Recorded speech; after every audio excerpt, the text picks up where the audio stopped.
Hi friends, welcome to Anu's kitchen. ఈరోజు ఎంతో టేస్టీగా ఈజీగా ప్రెషర్ కుక్కర్లో అయిపోయే పన్నీర్ దమ్ బిర్యానీ ఎలా చేయాలో వీడియోలో చెప్తాను. ఎక్కడా స్కిప్ చేయకుండా వీడియో మొత్తం చూడండి. స్పెషల్గా నాన్ వెజ్ తిననోళ్ళు, ఈవెన్ బ్యాచిలర్స్ కూడా ఈజీగా చేసుకునే ప్రాసెస్ నేను చెప్తాను. ప్రెషర్ కుక్కర్లో బ్యాచిలర్స్ చాలామంది బిర్యానీ అంటే పెద్ద ప్రాసెస్ చేసుకోలేం, బయట తిన్నా ఉంటారు కదా, అలాంటి వాళ్ళు ఈజీగా చేసుకునే ప్రాసెస్ చెప్తాను. కుక్కర్లో మీరే చూడండి. ఫస్ట్గా 200 గ్రామ్స్ పన్నీర్ని తీసుకొని క్యూబ్ సైజులో కట్ చేసుకుందాము. మరీ పెద్దవి కాకుండా మరీ చిన్నవి కాకుండా ఇలా మీడియం సైజ్ చూసుకుంటూ కట్ చేసుకోవాలి.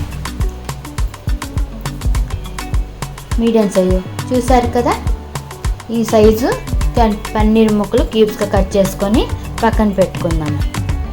ఇప్పుడు ఒక బౌల్ తీసుకొని 1/2 స్పూన్ పసుపు, 1 స్పూన్ సాల్ట్, 1 స్పూన్ కారం, 1 స్పూన్ ధనియాల పౌడర్ వేసి బాగా కలుపుకుందాం.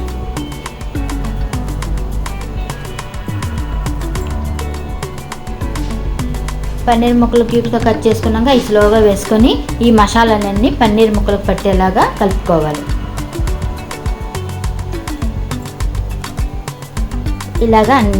ఇలాగా చేస్తూ ఉండండి. పన్నీర్ ముక్కలు అన్నిటికీ మసాలాలన్నీ స్లోగా పడతాయి. ఇలాగా పెట్టేసుకొని పక్కన పెట్టేద్దాం. ఇప్పుడు కుక్కర్ పెట్టుకుందాం. స్టవ్ ఆన్ చేసి కుక్కర్ హీట్ అయింది కదా, 5 స్పూన్లు ఆయిల్ వేసుకుందాం.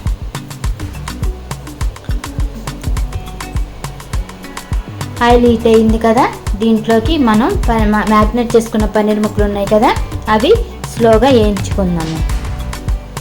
ఆయిల్ హీట్ ఎక్కింది, పన్నీర్ ముక్కలన్నీ వేసుకొని వేయించుకుందాము.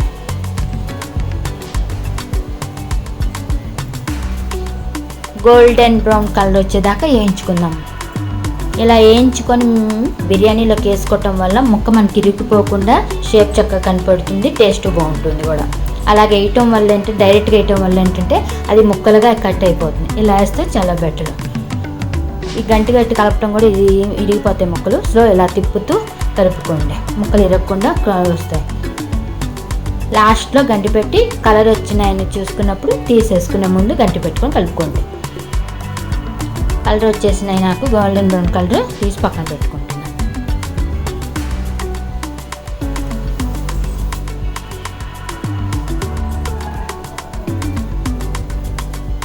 పక్కన పెట్టేసుకున్నాం కదా, దీంట్లోకి కొంచెం నెయ్యి వేసుకుందాం.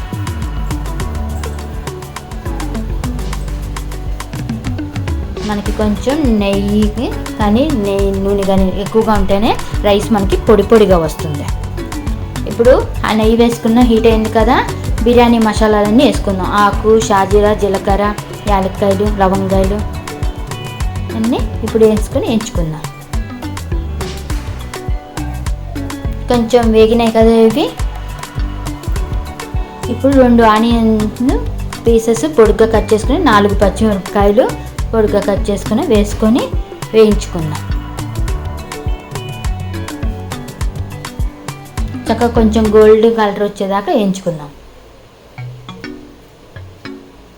ఫ్రెష్గా ప్రిపేర్ చేసిన అల్లం వెల్లుల్లి పేస్ట్ 2 స్పూన్లు వేసుకుందాం.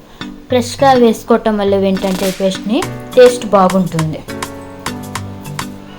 టేస్ట్ చాలా బాగుంటుంది. ఫ్రెష్గా ప్రిపేర్ చేసిన అల్లం వెల్లుల్లి పేస్ట్ అయితే పచ్చివాసన పోయేదాకా వేయించుకున్నాం కదా. ఇప్పుడు నేను ఈ గ్లాస్తో 2 గ్లాసులు బియ్యం తీసుకున్నాను. సో గ్లాస్కి గ్లాసున్నర కట్టి 3 గ్లాసులు ఎసరు పోసుకుందాం.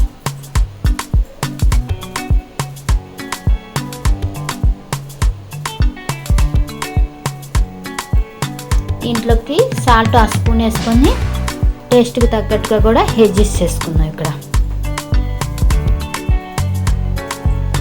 దీంట్లోకి కొంచెం పుదీనా, కొంచెం కొత్తిమీర వేసుకున్నాక కలుపుకొని సాల్ట్ చెక్ చేసుకుందాం సరిపోయిందో లేదని. సరిపోతే ఒకసారి కొంచెం వేసుకొని అడ్జస్ట్ చేసుకోండి. నాకు సరిపోయింది ఇక్కడ. సో ఆల్రెడీ నేను 1/2 అవర్ బాస్మతి రైస్ నానబెట్టి పెట్టుకున్నాను కదా 2 గ్లాసులు. ఇప్పుడు వేసేసుకుంటున్నారు వాటర్లోకి. గ్లాస్కి గ్లాసున్నర చొప్పున 2 గ్లాసులకి 3 గ్లాసులు ఎసరు పోసుకున్నాండి. ఇవన్నీ వేసేసుకున్నాం కదా, మనం ఇంకోసారి కలుపుకుందాం.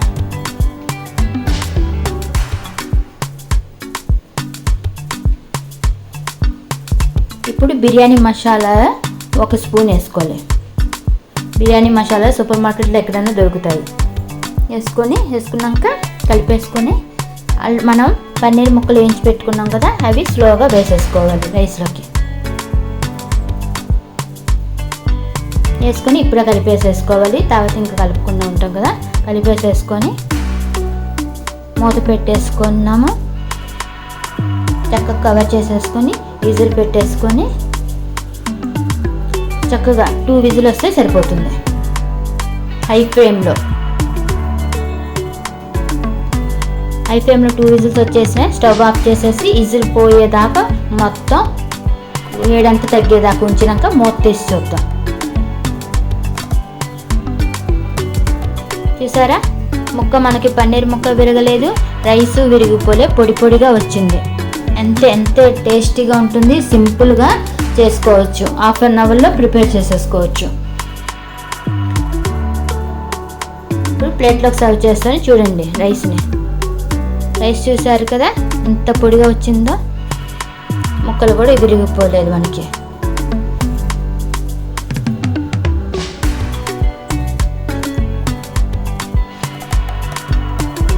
ముక్క కూడా విరిగిపోలేదు, రైస్ మనకు పొడి పొడిగా వచ్చింది. దీన్ని పెరుగు చట్నీతో తీసుకోండి, చాలా బాగుంటుంది. ఈ వీడియో కనుక నచ్చితే ప్లీజ్ లైక్ చేయండి, షేర్ చేయండి.